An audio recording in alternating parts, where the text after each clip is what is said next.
Happy marriage anniversary রঞ্জিত দা শ্রাবণীকে। ওদের 25 years complete হয়েছে। তো আমাদের যে কী সেলিব্রেশন হয়েছিল তোমাদের দেখাচ্ছি। আচ্ছা, আজকে আমরা চলে এসেছি শ্রাবণীর 25তম বিবাহবার্ষিকী সেলিব্রেশনে। তো শ্রাবণী আমাদের খাওয়াতে নিয়ে এসছে, আর আমরা এসেছি গান্ডে পিন্ডে খেতে। তো ঠিক আছে, আমরা খাওয়া দাওয়া শুরু করছি, আর ছবিতে রাখা থাকবো। আচ্ছা, বাই দ্য ওয়ে, শ্রাবণীকে আজকে খুব সুন্দর লাগছে। তো আমি ওকে জিজ্ঞাসা দাঁড়াও ঘোরাচ্ছি, তার আগে ও বলবে ওর বিয়ের মেনুতে কী কী হয়েছিল যখন বিয়ে করেছিল, সেটা আমি জানতে চাই। তো দেখো তোমরা। Many congratulation on completion 25 years of সাংঘাতিক anniversary. Yes, you are looking very pretty. Thank you. এটা আমাকে আমার বড়ই দিয়েছিল। তাহলে বরটা কত ভালো সেটা দেখছি আমরা ভালো করে। দেবতা আবার গলাতে আবার মতিকা মালা। এটা গার্গি দিয়েছে। আচ্ছা, ওটা একটু ঢুকে গেছে, ওটা একটু বের করে দাও। এটা আচ্ছা দেখে নি আমার। আচ্ছা, গলার এটা ঢুকে গেছে, এটা একটু ইয়ে করে দাও। আরে এইটাকে খুলে রাখো। হ্যাঁ, এবার তুমি, তোমার কাছে আমার একটা জানার ছিল যে হ্যাঁ, ফার্স্ট অফ অল আমাদের বিয়ে হয়েছিল উচ্ছ্বরিত বিয়ে। আচ্ছা, আইএলএসএস যেটা, ওইখানে পুল সাইডে আমার বড় করে রেজিস্ট্রি। আইএলএসএসটা কি? Indian life saving society. ও, তার মানে সেই দিনই লাইফটা সেভ হয়ে গেছিল। আচ্ছা, ঠিক আছে। ওইখানে একটা বিশাল পুল সাইড রঞ্জিত ভাড়া করেছিল আমাদের রেজিস্ট্রির জন্য। Okay. ওর কোনো প্ল্যান ছিল না সোশ্যাল গ্যাদারিংয়ে। 5th November 2000 সেটা তো আমাদের রঞ্জিতদার বাড়ির থেকে আমাদের কাকু কাকিমা করেছিল। আচ্ছা, কাকু কাকিমা তোমার বিয়ের দিন কি হলো? আমাদের ফাইনাল বিয়ে হলো সেই দিন। এই 19 jan মনে রাখিস। হ্যাঁ, সেদিন মানে was the coldest day of the year. Okay okay. তো বাবা প্রচুর সুন্দর করে, মানে যেহেতু এত যে তাড়াহুড়োর মধ্যে 7 দিনের মধ্যে বিয়েটা হয়েছিল, বাবা তার জন্য কোনো খাওয়া দাওয়াতে কমতি রাখেনি। ওকে, সুন্দর মেনু হয়েছিল এবং এত মেনু করেছিল বাবা।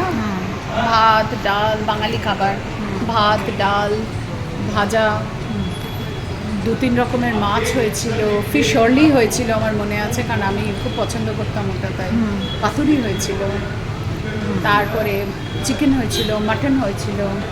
কিছু মানে ছড়ে খানি? বাবা কিচ্ছু ছাড়েনি, বাবা একবার সব কিছু মেনু করে দিয়েছিল। ইনফ্যাক্ট বাবার যেহেতু ইচ্ছেই ছিল যে উচ্চরিত বিয়ে হলেও মানে খাওয়াটা পুরো ঠিক হওয়া চাই। এবং আমার যে কটা বিয়েতে মানে যারা এসেছিল সবাই একটাই কথা বলেছিল যে এত সুন্দর মানে ফুড সবাই এনজয় করেছে। সেটা আমার শাশুড়ি মাও অনেকবার বলেছেন।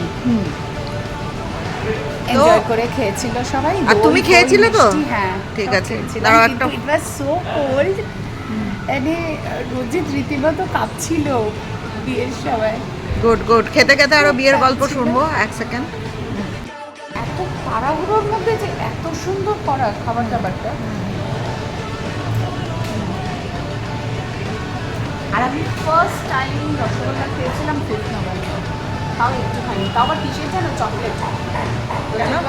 রঞ্জিত বলেছিল রসগোল্লা খাই না, ওটা চকলেটের রসগোল্লা খাবো। হ্যাঁ, ওই প্রথম আমাকে রসগোল্লা খাওয়ানো, ঠিক আছে। এইটা করা হয়েছিল, যার জন্য পাপুর বিয়েতেও কোনো দহেজের ইয়ে ছিল না, কিন্তু অনেক লোকের বাড়ি থেকে চেয়েছিল তাই দেওয়া হয়। দহেজ না, মানে প্রণামী প্রচুর চেয়েছিল।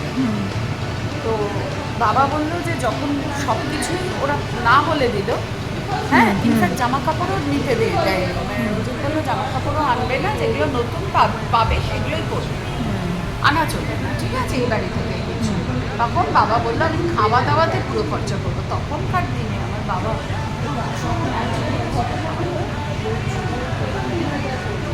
এক ফিশই, জানো তো, ফিশ ফ্রাই, স্টার্টারে ফিশ ফ্রাই দুপুরে। With your permission. ওরে বাবা, থ্যাংক ইউ। Let's start. একদম। এটা খাবার দেখো, আলু ভাজা, বেগুন ভাজা, বাঙালি বিয়েতে এরকম খাবার। আরে বাবা, ওরা তো ওই করে। দারুণ, হট অ্যান্ড সাওয়ার। সাবার না। আরও ছিল মেনুতে, সেটার আর ছবি তোলা হয়নি। যাই হোক, আমাদের লাঞ্চ টাইমটা ভালোই কাটলো, অনেক গল্প শুনলাম। শ্রাবণীর বিয়েতে খেতে পারিনি, তাতে কোনো দুঃখ নেই।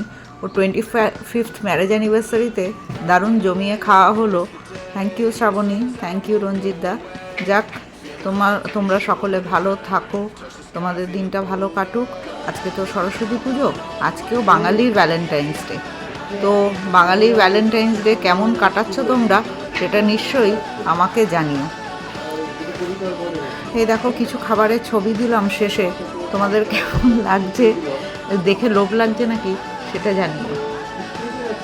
আমার পাশে আমার মেয়ে বসে আছে, ওর চোখটা গোল গোল হয়ে যাচ্ছে দেখে, মনে হচ্ছে ওর একটু খেতে ইচ্ছা করছে। তোর কি একটু খেতে ইচ্ছা করছে? আচ্ছা ঠিক আছে, নিশ্চয়ই খাওয়াবো। চলো টাটা।